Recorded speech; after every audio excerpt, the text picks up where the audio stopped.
তৃণমূল মুখপাত্র কুণাল ঘোষ এক্স হ্যান্ডেলে একটা পোস্ট করেছেন। কি পোস্ট করেছেন? মুম্বাই থেকে অরিজিৎ, অভিজিৎ, শ্রেয়া সকলেই আশা করি বাংলার মুখ উজ্জ্বল করা এই ঘটনাটি নিয়ে বিবৃতি দেবেন এবং একটি করে গান শোনাবেন। কুণালে বিদ্ধ শ্রেয়া, অরিজিৎরা। শ্রীলতাহানিতে ধৃত অজয় চক্রবর্তীর ভার। মুম্বাইয়ে গায়ক কিঞ্জলের বাড়ি থেকে ধৃত সঞ্জয়। আচার্য সঞ্জয় চক্রবর্তীর গ্রেফতারি নিয়ে সরব কুণাল ঘোষ। শ্রেয়া ঘোষাল অরিজিৎ সিংকে বিবৃতি দিতে পরামর্শ। আরজিকর নিয়ে সরব হন অরিজিৎ, শ্রেয়া ঘোষাল। সিলেক্টিভ প্রতিবাদ, প্রশ্ন কুণাল ঘোষের। কুণালের প্রশ্ন এড়ালেন প্রতিবাদী বিশিষ্টরা। এই জিনিসটা এখন না পুরোপুরি একটা লিগাল অ্যাকশনের মধ্যে পুরোপুরি রয়েছে। হ্যাঁ, এখন এই মুহূর্তে আমি কিছু বলবো না। সবাই বুঝতেই পারছো, ঘেটে আছি একটু পুরো জিনিসটাতে। আমরা সবাই আইনি মাফিক, একদম আইনি মাফিক এগোচ্ছে এবং সত্যি যে মানে যারা সঞ্জয় চক্রবর্তীকে চেনে তারা জানে যে জিনিসটা কি রকম কি হতে পারে ইনস্টিংটিভলি, কিন্তু সেটাকে তো আইনি পথে সেটাকে তো আনতে হবে সামনে।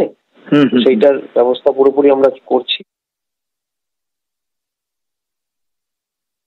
বিশিষ্ট হওয়া সত্ত্বেও তিনি ছাড় পাননি, তাকে কোর্টে পেশ করা হয়েছে। আমরা এতদিন ধরে এটাই বারবার বলার চেষ্টা করছি। প্রথমত তো যিনি অভিযোগ করেছেন, মানে যে মেয়েটি, তার বাড়ির লোক, তারা যে এত পারসিউ করেছেন তাদের জন্য তাদেরকে ধন্যবাদ যে তারা ছেড়ে দেননি ব্যাপারটা।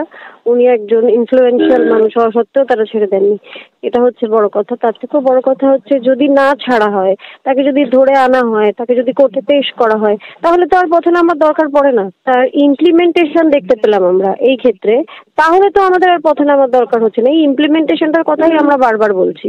এটার ক্ষেত্রে যেরকম আমরা দেখতে পাচ্ছি আইন আছে, আইনের প্রয়োগও হলো। আইনের ঊর্ধ্বে কেউ নয়, আর কেমন বিশিষ্ট সেটা তো বোঝাই যাচ্ছে। আমার তো মনে হয় আইনের কড়া পানিশমেন্ট দেওয়া দরকার, এবং কে বিশিষ্ট নয়, যত বড় বিশিষ্ট হোক না কেন, মহিলাদের সঙ্গে, বাচ্চাদের সঙ্গে, এবং পক্সো আইনের সেই যদি সেটাতে দায়ের করা হয় সেই আইনে, তাহলে সেটা যা পানিশমেন্ট সেটাই দেওয়া উচিত। লজ্জা করে না? কুণাল ঘোষ কি বললো না বললো তাতে না মানে কিছু এসে যায় না। উনি ওনার জায়গায় উনি বক্তব্য রেখে যান, লোকজন মাথা ঘামায় না।